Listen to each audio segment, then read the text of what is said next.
د ورو سوال کړی دی چې کله نه چې ما ته پته لګېدلې ده چې دا پنسي د سړو دپاره په ګیټو باندې ساتل ناروا دي نو زه د پنسي بره ساتمه خو د دې لاسه زمونږ چې خوشه کې کم خلک دي هغه په دې خبره پورې خاندي او وایي چې راته سختي کې نو آیا په دې کې څه ګزاره زه کولی شم که زه یم چې دا خلک بیا راته بیا داسې وایي چې ته سختی کې په دین کې او ته اسانتیا نه راولي نو که زه د پنسي کته کم څنګه به او دویم جواب یې دا دی چې موږ پینټونه استعمالوو بهر ملکونو کې نو په دې پینټ کې هم دقه مسله ده چې دې د پنسي هم بره ساتي الجواب دا خبره یاده ساتئ دا د چا ذوق ته دا خبره نه ده راځي چې ته به د خلکو ذوق ته ګوري چې د هغوی کوم کار خوښي ته کوه چې کوم د هغوی نه خوښه ته هغه پرېږده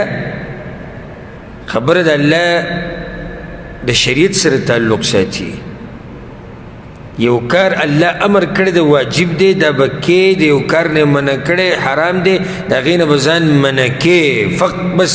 دقه حل دی دا به کې نشي چې خلک دا وایي او معاشرې والا دا وایي او کور والا دا وایي او ښځه مې دا وایي او بچي دا وایي او کاکا دا وایي او ماما دا وایي او ملګري دا وایي دا که موږ دې ته کېناستو چې یاره خلک څه وایي او پلانې څه وایي او علانې څه وایي او دین لا ټول دړې وړې شو که یو به وایي چې خلک راته وایي چې ږیره دې پرېښودې د سختي کې او بل به وایي چې خلک راته وایي چې پنسي دې بره کړي سختي کې او سبا له به وایي چې یاره ملګري راته وایي ته را 5 وخته مونځ جومات کې کې ته هم سختي شروع کړې ده یوه دا هم پرېږده ده ها یو خبره یې د ساتئ چې یو کار داسې چې مستحبي مباحي مکروهي په دې کې ګزاره کیدی شي لکه اوس یو کار داسې دی غوره دی واجب نه دی خو څه دی غوره دی او ته د یو مصلحت دپاره هغه غوره کار پرېږدې په دې کې څه حرج نشته یا مصلحت دپاره یو مکروه کار وکړي خو چې یو شی واجب دی نو په کې بیا دا نه چې زه مصلحت ته ګورم یو شی حرام دی په کې دا نشته چې زه مصلحت ته ګورم نو پنسي د ګیټو نه بره ساتل دا واجب دی او پنسي د ګیټو نه کوزي ساتل او په ګیټو ساتل د ګناه کبیره ده حدیث کې دی ما اسفل من الكعبین من الازار فهو فی النار پرتوک دی که لنګ دی که پینټ دی که هر شی دی چې دا په ګیټو باندې و د ګیټو نه راکته پیغمبر صلی الله علیه وسلم د خپې په جهنم کې دې دا واضح شوه چې د ګیټو نه پنسي بره کول واجب دي او دا خبره راکوزول د ګیټو نه یا په ګیټو له پاسه د ګناه کبیره ده نو په دې کې ګزاره کیدی شي نشي کیدی ګزاره ها اوس حدیث کې دا راځي چې د مؤمن پرتوک چې کوم دی او لنګ دا په نیم پړکي په نیمه پنډۍ ہوتا ہے یا که پړکې ہوتا ہے څوک د پړکې او څوک د پنډۍ نیم پړکي باندې چې دا بره دی د زنګون نه راکته او د ګیټۍ د خپو د ګیټو د زنګون په دې منځ کې دیزی باندې د مؤمن پنسي او لنګ او په دغه ځي اوس که یو سړی دا ووایي چې زه مصلحت ته ګورم دا خلک راته ټول په دې نظر ګوري چې ته سختي کې او دغه کې او زه یې لږ راکته کوم مصلحت دپاره چې دا خلک پرې پوه شي بیا به وروسته نو داسې کولی شي که نه شي راته څه وایي کولی شي ځکه چې ضروري څه دي د ګیټو نه بره کول واجب دي بیا نیم پړکي یا نیم پنډۍ پورې رسول دا بیا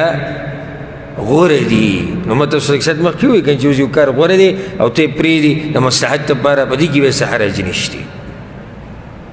اوس زموږ دا بعض جاهلان سړي پورې خاندي او په خټو کې روانې کوئ او بعض وایي کشتي کې که دا نن سبا چې د هلکانو دا کم جنګي راویستي دي دا د زنګون نمبرئ د عورت پکې مخکاري او په دې بازارونو کې ګرځي او په لارو کوڅو کې چا ورته څه ووایي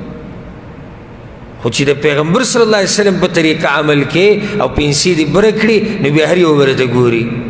یاره لږه ګزاره کوه او زه خیر دی او نه دې کې څه ګزاره وکړي د پیغمبر طریقه ده او بیا دا خبره مې یاد ساتئ چې پیسې د ګیټو نه بره ساتل هر وخت واجب دي صرف د منځه دپاره نه ګورې زموږ د پښتانه چې منځه ته ودرېږي بډې به زر راواړي او بیا چې څنګه د دروازې ته چې بیا یې داسې کته راکاږي دا چا ویلي چې دا د منځه دپاره بره کول دا د سړي ګوره د سړي لباس دا دی دا د سړي لباس دی چې دی به پیسې بره ساتي ښځې به په ځان پسې راکاږي پیغمبر صلی الله علیه وسلم بیبیانو تپوس کړی و که نه وی یا رسول الله موږ به په ځان پسې راکاږي راکاږي یو لیشي وی راکاږي سبحان الله هغوی وی یا رسول الله زموږ قدمونه خو به بیا ښکاره شي په یو لیش کې ګوره پیغمبر صلی الله علیه وسلم ورته یو سنګلې په ځان پسې راکاږي دا د چا دپاره راښوده چا دپاره د ښځو دپاره چې پټي سړو دپاره نه دي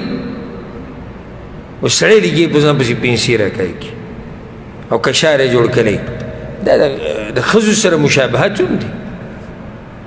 بعض وایي زما زړه کې تکبر نشته او دا منه تکبر د لاسه نه دا